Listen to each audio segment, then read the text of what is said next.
y de muertes. ¿Qué nos pasa? ¿Qué nos pasa como sociedad? Pregúnteselo usted en su casa. Yo también me lo pregunto permanentemente, incluso hace un rato se los planteaba. Qué ganas de conversar con un sociólogo para que nos explique por qué somos tan poco empáticos. ¿Es una sociedad individualista? Bueno, vamos a conversar justamente con un psicólogo. Está Jorge Mansi con nosotros para hablar de este tema, director del Centro de Medición de la Católica. Jorge, ¿cómo te va? Bienvenido, buen día, un gusto. Igualmente, muy buenos días, Rodrigo. ¿Qué tal? Bueno, ¿qué nos pasa? ¿Por qué sucede esto? Y qué ganas de que me lo puedas explicar, de que lo podamos aterrizar. Tenía muchísimas ganas de conversar con alguien con experiencia, con sabiduría. Te escuché unas entrevistas a principio de la pandemia, cuando llevábamos 3, 4 meses en cadenas internacionales tremendamente interesantes. Han pasado 10 meses y seguimos con lo mismo. Y acá hay fiestas, carretes clandestinos, donde no hay empatía, donde nadie se preocupa por el resto. Y a mí me da miedo porque uno entiende que la sociedad es interactuar, la sociedad vivimos en comunidad, somos todos juntos.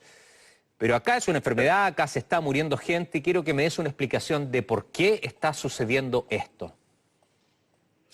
Claro, primero lo que tú acabas de decir, Rodrigo, tiene mucho que ver con el contexto. El contexto es que esta es una situación muy inédita porque nos afecta a todos, nos afecta a toda la humanidad. Es un virus que se contagia muy fácilmente, que no respeta ningún tipo de barreras ni de edades, ni de clase social. Por supuesto que es muy desigual en los efectos, porque los efectos de la pandemia son mucho más duramente percibidos por quienes tienen menos. Y nadie es inmune. Y somos todos potenciales contagiadores del virus. De esto, yo diría que todo esto lo sabemos todos. La pregunta es por qué eso no se traslada a la conducta cotidiana. Y ahí hay varias razones. Bueno, lo que más nos ha llamado la atención es la conducta de los jóvenes. Y hay que decir que la investigación nos dice que la juventud, entre las cosas que la caracteriza, es una sensación de menor de riesgo que la que, por ejemplo, tienen los niños o la que tenemos los adultos. Y esa sensación de riesgo tiene que ver con que se sienten cómodos muchas veces experimentando riesgo o sensaciones nuevas. Y además son mucho más susceptibles a la influencia de sus padres. Entonces, cuando ven que muchos de sus amigos están yendo a una fiesta, eso pesa mucho más en su decisión de ir a la fiesta que toda la información que tengan o que conozcan acerca de los riesgos, e incluso sabiendo que van a volver a su casa donde pueden contagiar a personas que no querrían contagiar. Pero metiéndose... Esto no tiene que ver con que la gente quiera contagiar a otros. No, absolutamente, pero metiéndose en eso, ¿por qué lo hacen? Porque estamos viviendo hoy una sociedad muy individualista, donde lo único que me importa es mi metro cuadrado, donde lo único que me importa a mí es siendo joven, y te traspaso eso también porque hemos visto fiestas clandestinas de adultos. Yo quiero disfrutar, yo quiero pasarlo bien, yo quiero tomarme un trago, yo quiero estar con mis amigos, me da lo mismo la pandemia, me da lo mismo lo que suceda, pero yo soy el que quiero disfrutar. Es una sociedad hoy mucho más bajo la mirada personal que como una sociedad donde debiéramos de entender y preocuparnos del resto, de convivir y ser empáticos. ¿Ese es el punto? Hay una parte importante que tiene que ver con cambios que se han producido culturalmente, gradualmente, por supuesto, no son cambios drásticos, que han llevado a un mayor grado de individualismo. Ahora, nosotros somos, como país, pertenecemos a una cultura que es menos individualista que las culturas del norte del mundo.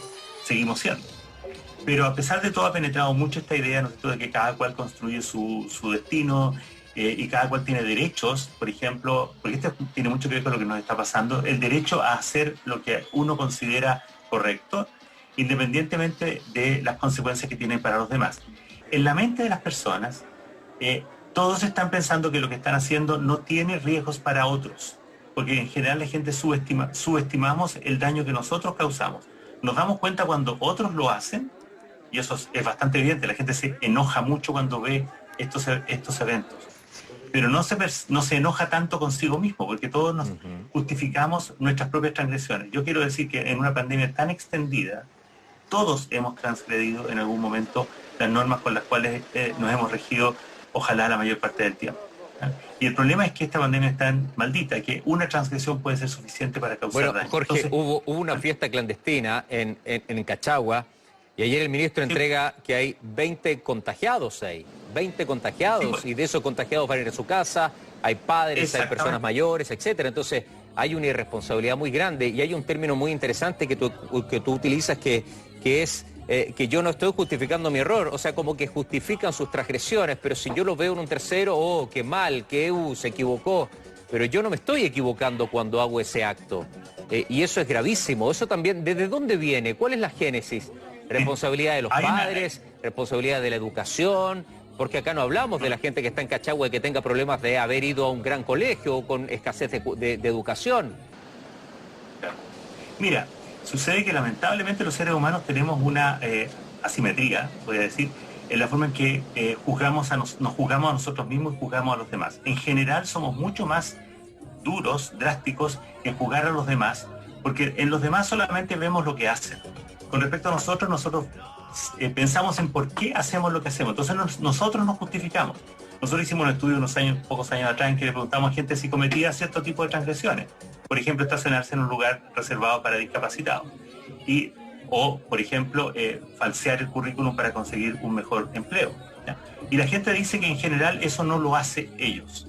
Pero dicen que un porcentaje importante de sus mejores amigos sí lo hacen. Entonces, eso está revelando justamente que tenemos una especie de ceguera respecto de nuestras propias transgresiones, pero no es solo de una ceguera de no verla, sino que de cuando la cometemos, lo justificamos, porque, por ejemplo, nos estacionamos en el lugar para discapacitados, pero nos decimos, bueno, es que estoy tan apurado que no puedo darme el lujo de esperar hasta encontrar otro estacionamiento. Entonces, tenemos una asimetría. Esto no tiene que ver con el individualismo, de paso. Esto es una característica penosamente de nuestra condición humana. Jorge, y por supuesto que algo que tú has dicho ayuda mucho a contrarrestar esto, que es el tema de la empatía. O sea, si yo logro darme cuenta el daño que le causo a alguien que quería estacionarse y que tiene una discapacidad, yo voy a comprender muy rápidamente por qué esa conducta no la puedo llevar a cabo, aunque yo crea que tengo una. Absolutamente, pero la gran diferencia, y yo lo he visto muchas veces en centros comerciales, ese tipo de errores, acá hablamos de vida o muerte. O sea, acá estamos hablando de una situación que es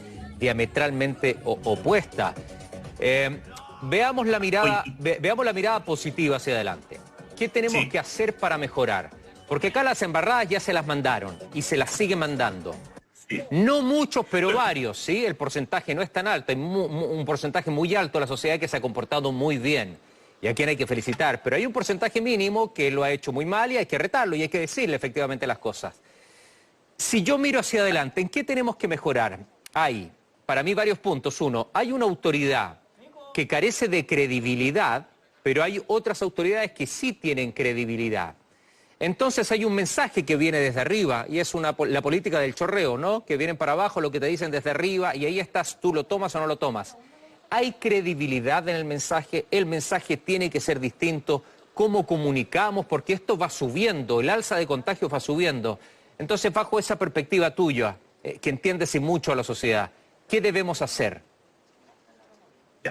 Lo primero, porque esto depende, no perdamos de vista que esto depende primariamente de lo que cada uno de nosotros hace en su vida privada, es tener mensajes muy, muy claros que apunten justamente a visibilizar eso permanentemente. Mira, te voy a contar un estudio que se va a publicar en pocos días más, muestra, creo que es el primero que lo hace, cómo la gente que practica la distancia social individualmente, o sea, no la que se practica colectivamente, porque eso es lo que hasta ahora sabíamos, que las ciudades, los lugares donde hay mayor distancia social, se contagia menos la gente que otra.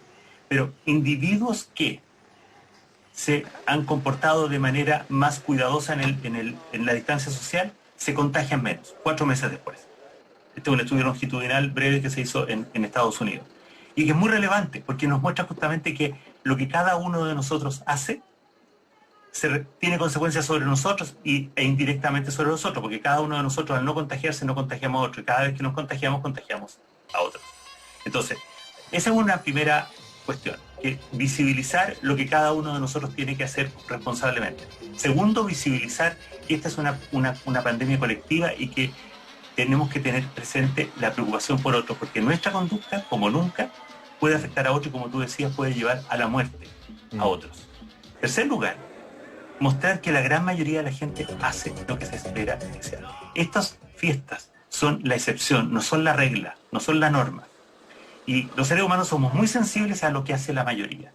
Y yo creo que hemos dejado de darnos cuenta que lo importante, y especialmente los medios, por ejemplo, ustedes tienen la responsabilidad de ayudarnos a que todos entendamos que la mayoría de la gente sí está haciendo lo que se debe hacer. Sí, pues. El problema es que los pocos que se apartan de la norma nos dañan a todos. Y la autoridad, tú lo has dicho con mucha claridad, tiene un rol clave. Primero, la autoridad es un modelo para todos. Por tanto, cuando las autoridades se equivocan, y hemos visto no solo en Chile, sino que en muchas partes del mundo, cuando las autoridades se dan el permiso para transgredir, generan una señal muy lamentable hacia la sociedad.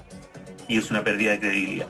Lo segundo es que los mensajes tienen que ser consistentes y ojalá que contengan un grado importante de consenso y especialmente del apoyo de expertos. Yo creo que el ministro de Salud que tenemos ha buscado dialogar con las entidades que tienen justamente el conocimiento experto y creo que en su mayor parte, digamos, la política que estamos aplicando cuenta con un respaldo y creo que tenemos que ser muy claros en mantener el timón firme en una política que tenga un nivel de consenso importante y resolver aquellos puntos, porque los hay y varios, en que hay discrepancia en la toma de decisiones. Jorge, porque tenemos que tener un camino como sociedad. Absolutamente. Y a propósito de eso, el camino como sociedad, te quería preguntar, ¿con qué sociedad nos vamos a encontrar más adelante? ¿Qué se puede aventurar un post-pandemia? ¿Una sociedad más o menos empática? ¿Una sociedad que nos abrace? ¿Una sociedad más individualista? ¿O una sociedad que se dé cuenta que hay que valorar las pequeñas cosas como lo hicimos durante la pandemia?